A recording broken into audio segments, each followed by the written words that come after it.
Good morning, everybody. How are you today? Today is Thursday, and I think it's May the 15th.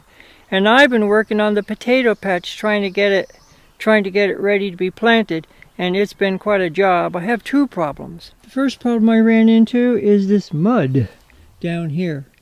This is where I want to put the late season potatoes, the Elba storage potatoes. But I tried rototilling it the other day, toward the end of the flax video, and this is what I ran into. I almost got the machine buried or stuck. Had all I could do to get it out. I don't know really what to do about that. There's really only one thing you can do about it, and that is to just let it dry out. I had those silage tarps covering that part of the potato field. And gosh, it did a pretty good job of keeping the weeds at bay, because if I had not done that, then that field there would have looked like this.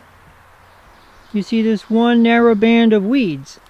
That's what I've been working on this morning, and it's kind of tedious, but you know, I have to wait for that field to dry up anyway, so I guess I just have to have at it. I just have to do it. Bite the bullet and do it. So I started up here at the very beginning of the row, and like I said, it's very tedious, but it's going fairly well. It's just that it's slow, but like I said a second ago, I have to wait for that mud to dry up anyway. So I've been sitting on the bench with that hoe and just kind of doing it old school, just cutting them out with a hoe. And I'm I guess I'm about a fourth of the way done. And I did that much in a half an hour. I've been sitting on the bench doing this work because my knees are fairly shot.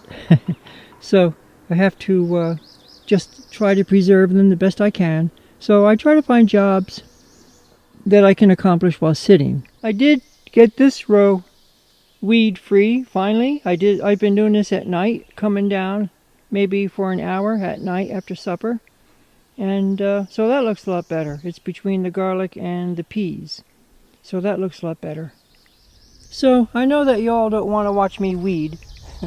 So I know I wouldn't want to watch somebody weed, so I'm just going to set the camera to the side, turn it off, and keep weeding, and probably won't have much to show you until I get it all done. And then I'll get the rototiller down here. I think I can at least rototill where the first 3 rows are going to go, where I can put the mid-season potatoes. So we'll work on that. So I'll see you later. Well, it's the next morning. I've done a lot of weeding over here. Finally got it all done. You do still see some weeds, but that's just on the sides and in the aisle. I've got that big long bed weeded that was bothering me. And finally it's done, so finally I can get the rototiller out.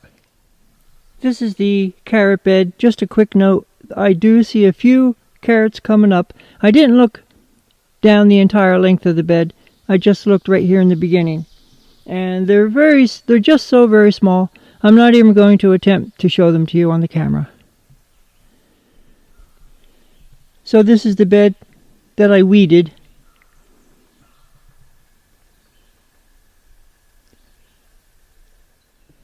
I don't know how it's going to go over there against that fence where the late season potatoes go. Last time I tried to rototill that, I just about buried the machine. I don't know how that'll go. It looks like over here where the mid-season potatoes go, I might have a chance of rototilling this. So I think my strategy is going to be to get those mid-season potatoes in the ground. I'm going to do my best to get them in the ground today. Looks like it's still quite muddy over here where the late season potatoes go. But you know, I can hold off on the late season potatoes for a week, because heck, there's no better place for them than right here in the garden during the later part of the season. So I'm not too worried about those. I can give this time to dry up. It's the mid-season potatoes that I'm really anxious to get in the ground. We use mid-season potatoes we use it a lot for potato salads because it's a waxy flesh. And we also use it for breakfasts. I'll tell you, there's nothing quite like those first few mid-season potatoes. Have them for breakfast. So that's what I'll be concentrating on today. I'm going to go up and get the rototiller and see how I make out. Wish me luck.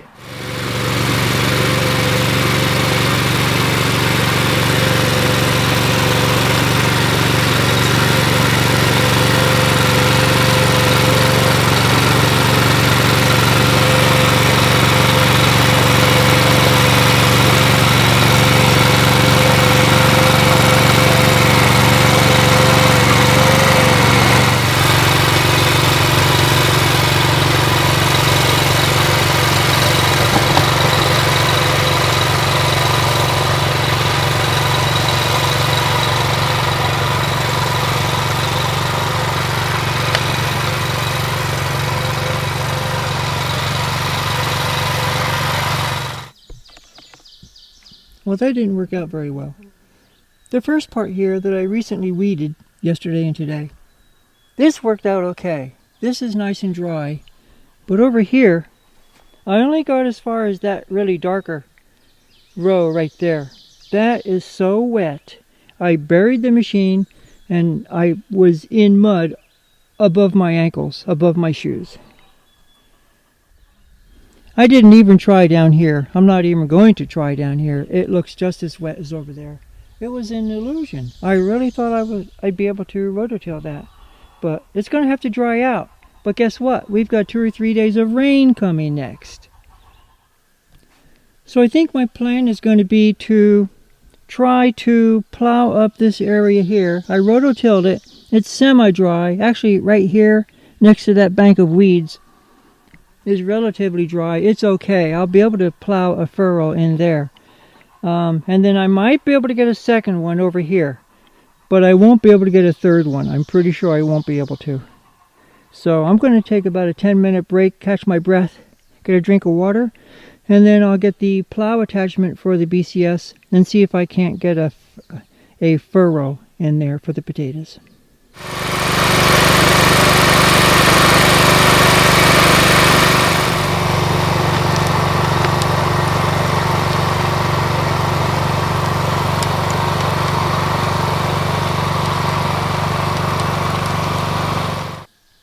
Well, I got my potato furrow in all the way down to the end. It's about 65 feet. And then I tried to turn around with a plow and come back, but way down there, it's really muddy.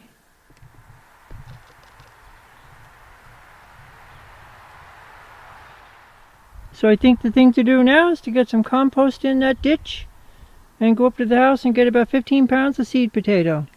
At least get that much in.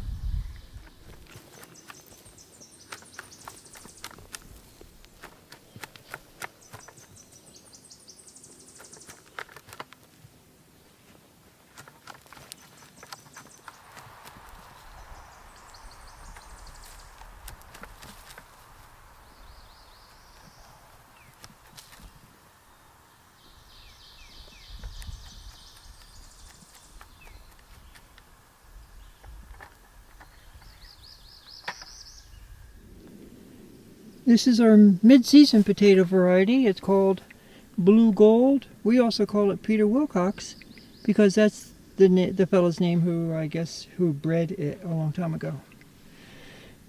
This is only a third of them because I only have 1 out of 3 rows plowed.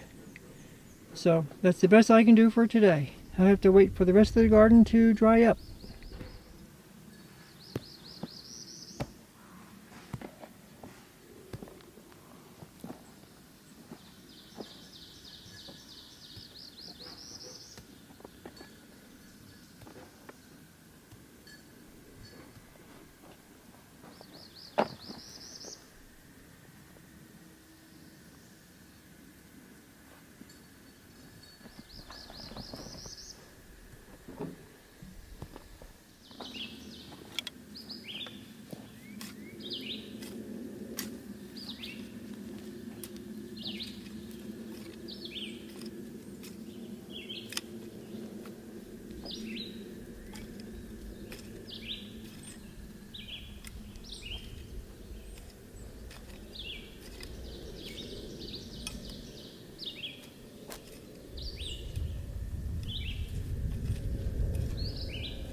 Hmm.